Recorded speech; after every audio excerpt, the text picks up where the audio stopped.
오늘 골로새서 4장 말씀을 통해서 하나의 공동체를 위한 사명, 하나의 공동체, 교회 공동체를 위한 우리가 가져야 되는 영적인 신앙의 자세가 어떠해야 될까?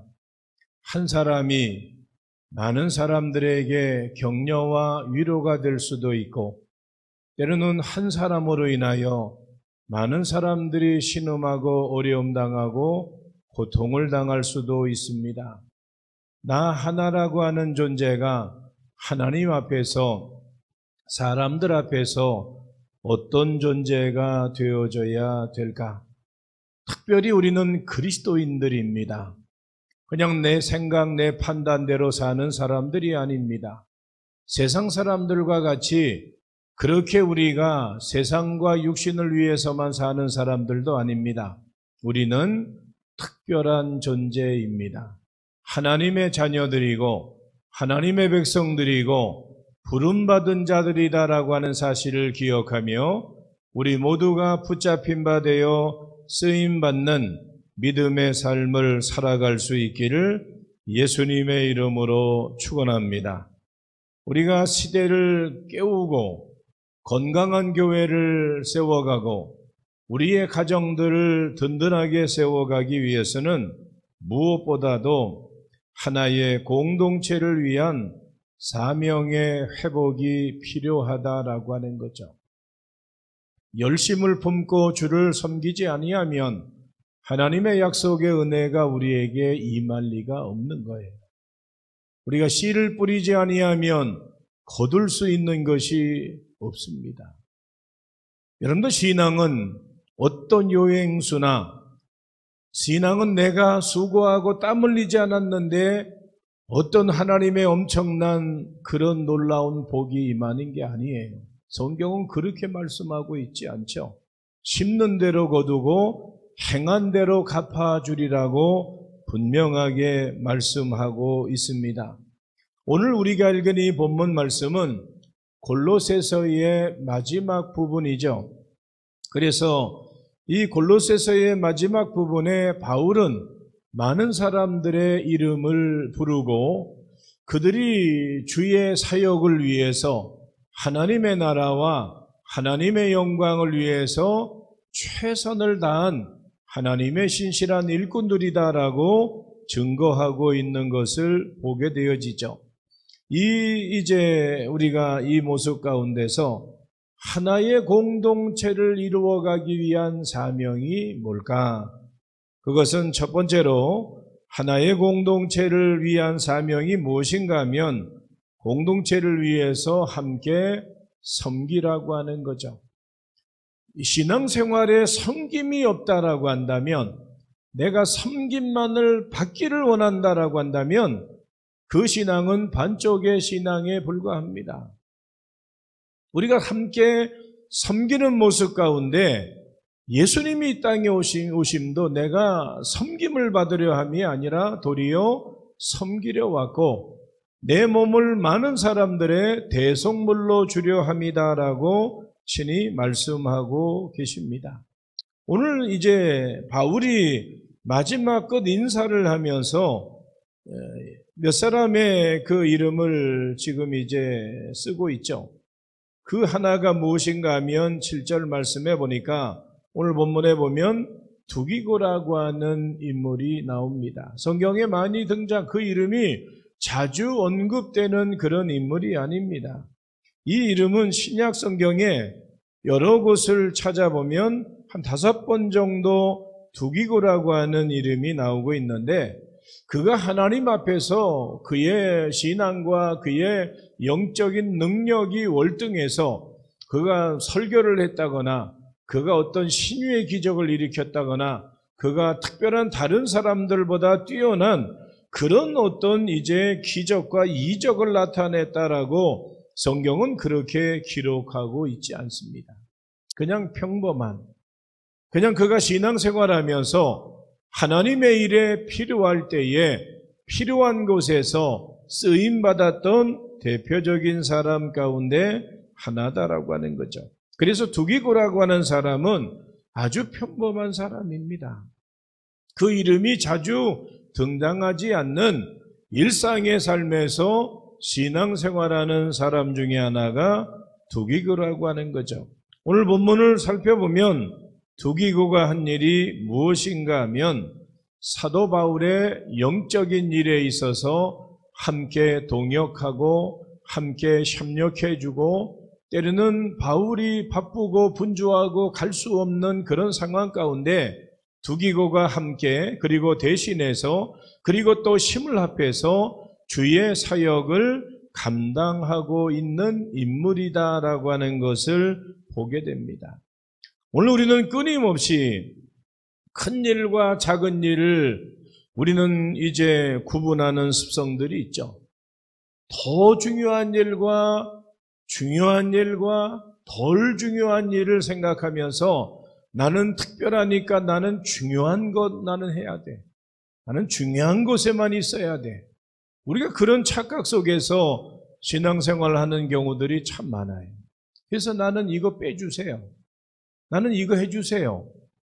물론 그것이 하나님 앞에서 나의 특별한 은사와 재능을 통해서 내가 이 일을 하기 원한다라고 하는 그 마음을 가지고 행한다라고 한다면 선한 일이 될 수 있겠지만, 그러나 우리가 이건 시시한 일이고 이건 내가 하고 싶지 않은 일이고 이건 다른 사람들 앞에 보여지지 않는 일이기 때문에 별로 의미가 없는 일이다, 그렇게 생각하면서 그런 말을 한다라고 한다면 그의 신앙은 조금은 우리가 생각해 볼 그런 모습이다라고 하는 거죠. 그래서 보여지는 그런 일들, 생색내는 그런 일들, 사람 앞에 자신을 나타내는 그런 일들에는 사람들이 자기의 이름이 있기를 원하고 자기의 모습이 거기 있기를 원하는 것이 대부분의 모든 사람들의 모습이다라고 하는 겁니다. 그런데 보이지 않는 곳에서, 누가 알아주지 않는 곳에서, 누가 하기 어려워하는 그런 일들 가운데서 우리가 그 일을 묵묵히 감당한다라고 한다면 하나님이 과연 누구를 기뻐하시고 하나님이 과연 누구를 통해서 기뻐하시고 영광을 받으실까라고 하는 것을 우리가 생각해 볼 수가 있습니다. 진정한 섬김이 무엇인가 하면 사람 앞에 자기의 의의를 내세우는 것이 아니죠. 우리가 보이지 않는 곳에서 하나님의 선한 뜻을 이루어가는 일들이고, 그리고 큰 일보다 작은 일이 얼마나 잘 감당하는지 보면 그 사람의 모습을 알 수가 있습니다. 작은 일을 통해서 이제 서로 섬길 줄 아는 사람, 이런 사람들이 많아질 때에 주님의 몸된 교회가, 그리고 믿음의 사람들의 그 모임 가운데, 때로는 가정 안에서 오늘 우리는 더 견고한 하나님의 역사를 이루어갈 수 있다라고 하는 거죠. 우리가 서로 섬기며 하나됨을 이루어가며 나보다 남을 더 높게 여기는, 그리고 서로 존경하고 격려하고 섬기며 사랑할 수 있는 그 모습의 사명을 가지고 온전함으로 하나님 앞에 영광 돌리는 믿음의 삶을 살아갈 수 있기를 예수님의 이름으로 축원합니다. 두 번째로 하나의 공동체를 위한 사명이 무엇인가 하면 그것은 때로는 공동체를 위해서 우리가 함께 고난도 받아야 된다라고 하는 거죠. 오늘 함께 섬기는 것뿐만 아니라 고난받는 일에도 우리가 함께 참여하는 자 되어져야 됩니다. 오늘 10절 말씀에 보면 아리스다고라고 하는 인물이 나오죠. 이 아리스다고라고 하는 그 인물, 그의 이름도 성경에 많이 등장하고 있지 않아요. 그런데 이 아리스다고가 성경에 어떤 특별한 일을 했다라고 하는 그런 이제 성경에 말씀이 많지 않습니다. 사도행전의 기록을 보면 아리스다고는 그는 바울이 고생할 때에 항상 곁에서 함께 했던 그러한 동역자 중에 하나가 아리스다고라고 하는 거죠.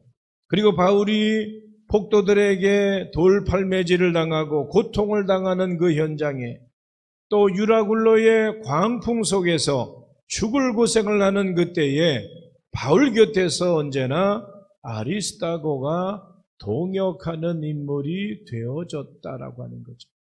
사람이 고난과 환난 속에 정말 그 사람이 어떤 사람인가 나타나게 되는 거예요. 신앙생활도 마찬가지입니다.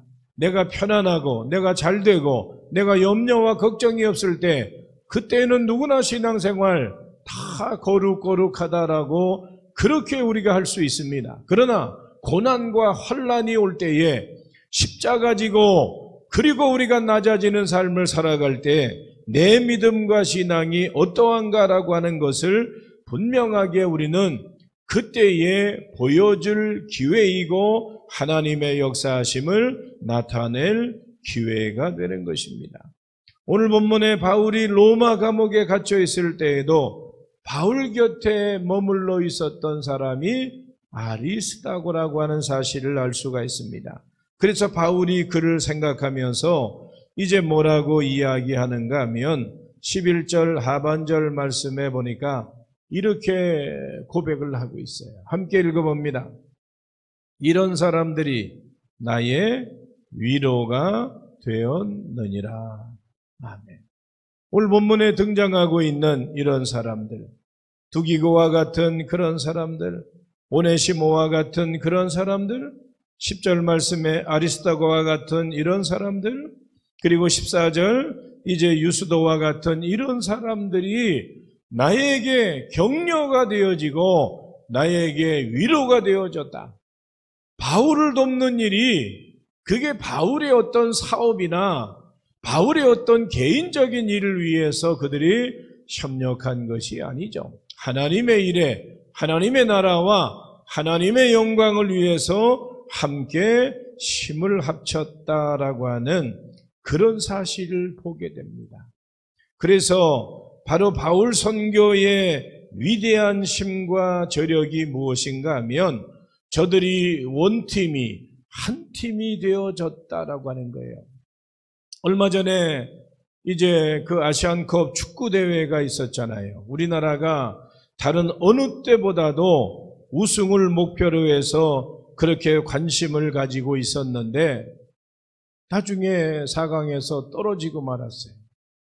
나중에 들려오는 이야기들이, 나중에 들려오는 이제 올라오는 영상들이 서로 우리나라 국가대표들끼리 싸우고 멱살을 잡고 손흥민이가 손이 부러지고 골절이 되어지고 서로 원팀이 되지 않은 거예요. 하나가 되지 못한 거예요. 하나가 되어져도 이기고 우승하기가 1등하기가 쉽지 않은데 서로가 이제 국가대표들이 하나가 되지 못했을 때에 결국에는 제대로 경기도 해보지 못하고 그렇게 많은 사람들을 실망시키는 그런 결과가 나타났음을 보게 되어지죠.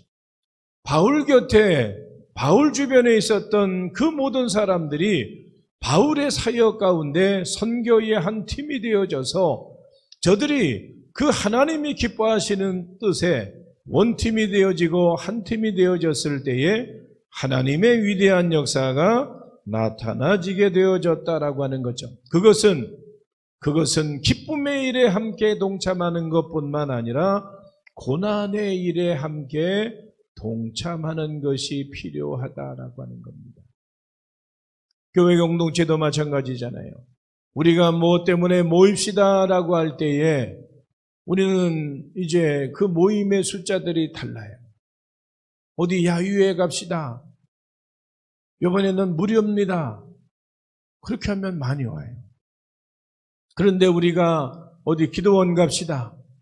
우리가 어디 봉사 갑시다. 우리가 어디 힘든 일인데 우리가 그거 자원해서 한번 갑시다. 그렇게 하면 인원이 훨씬 줄어들어요. 오늘 우리는 대접받는 일에 나 자신의 즐거움에는 앞장서지만 우리가 희생하고 십자가 지고 고난받고 어려움에 있는 그 속에서 우리가 어떻게 그 일들을 감당해낼 수 있는가?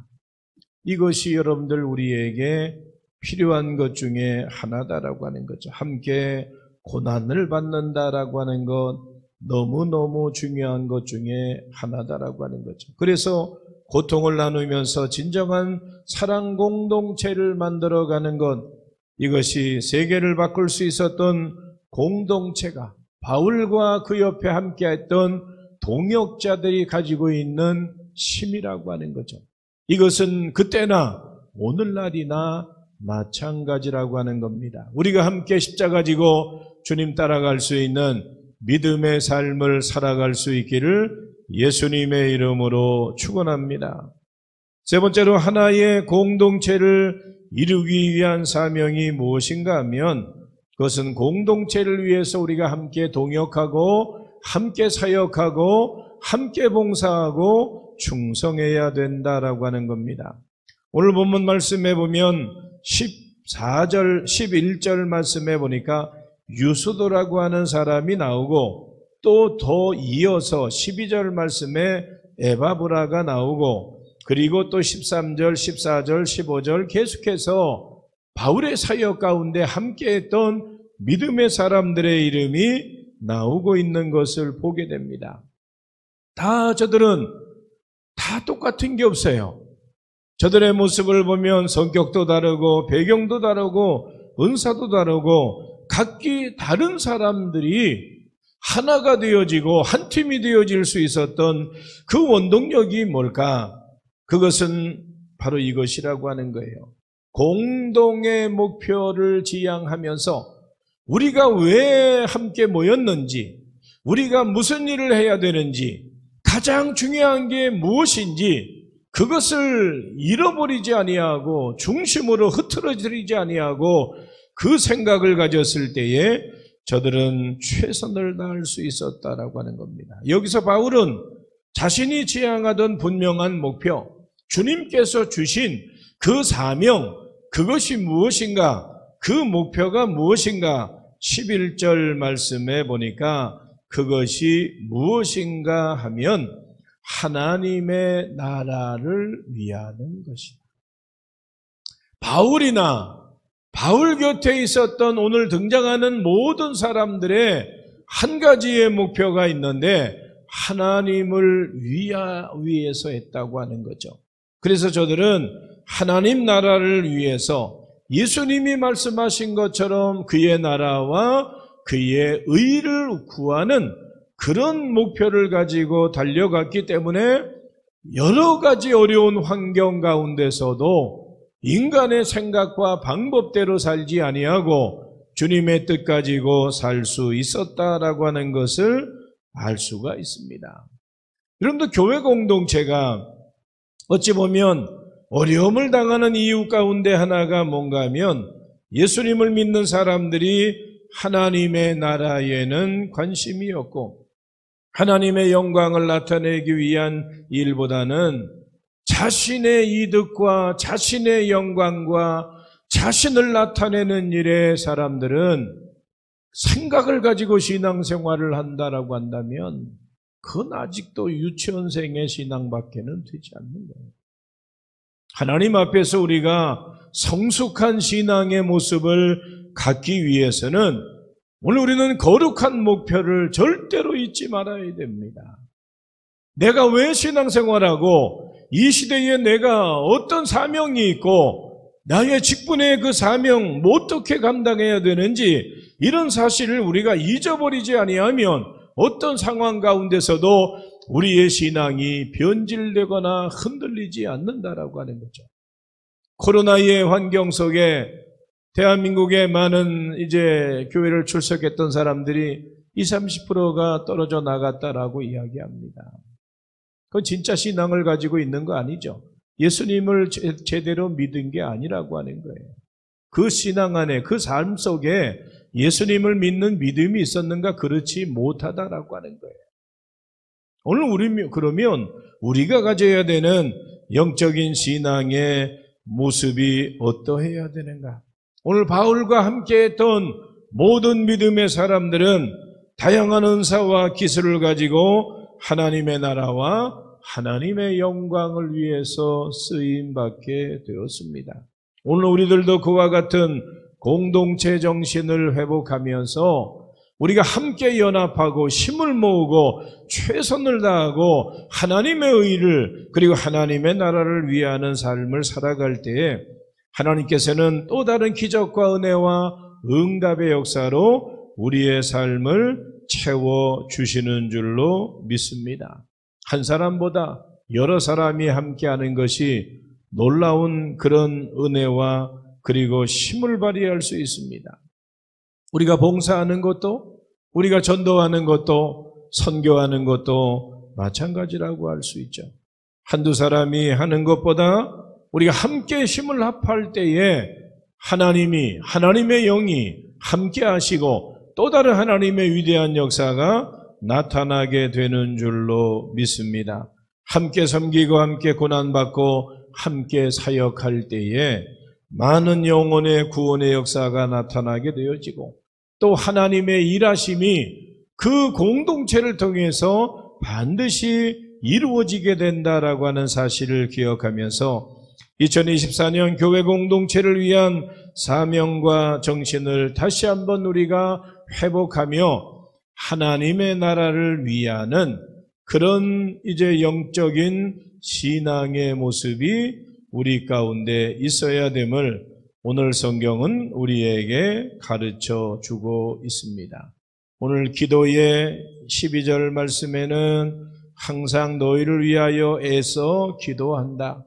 13절 말씀에는 저들이 많이 수고하는 것을 내가 증언한다. 이런 말씀들을 봐요. 하나님 앞에서 우리가 최선을 다하고 정성을 다할 때에 반드시 하나님의 역사가 나타나게 됨을 믿고 2024년 이제 2월을 이번 주일이 지나고 나면 또 2월의 시간이 지나갑니다.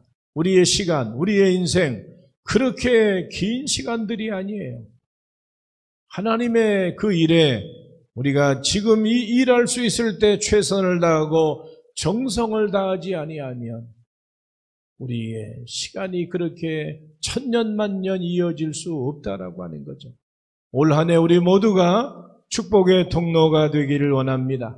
열심을 품고 주님을 섬기며 오늘 이제 바울과 그리고 바울 곁에 있었던 많은 믿음의 동역자들이 하나님의 나라를 위해서 힘썼던 것처럼 그렇게 우리도 최선을 다하고 하나님의 영광을 나타내는 믿음의 삶을 살아갈 수 있기를 예수님의 이름으로 축원합니다.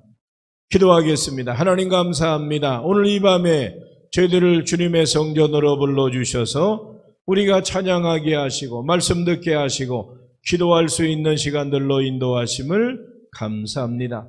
하나 되는 교회 공동체, 하나 되는 공동체를 위한 사명이 무엇인가를 우리가 기억하며 바울과 그리고 바울 곁에 있었던 많은 사람들, 그 동역자들의 아름다운 행함을 우리가 살펴보면서 저들은 하나님의 나라를 위한 공동의 목표를 가지고 정성을 다하고 최선을 다하고 있는 것을 보게 되어집니다. 우리도 이 시대에 쓰임받는 하나님 자녀들 되어지게 하시고 하나님 영화롭게 할 수 있도록 인도하여 주시옵소서. 오늘 이제 영상으로 20여 분이 또한 함께 예배에 동참하게 하심도 감사합니다. 우리가 열심히 모이게 하시고 특별히 성전에 모일 수 있는 믿음과 행함 더하여 주셔서 성전 중심의 신앙으로 말씀 중심의 신앙으로 교회 공동체를 든든히 세워가는 그 귀한 사명을 함께 감당할 수 있도록 인도하시고 함께하여 주시옵소서. 감사드리며 예수님의 이름으로 기도하옵나이다. 아멘.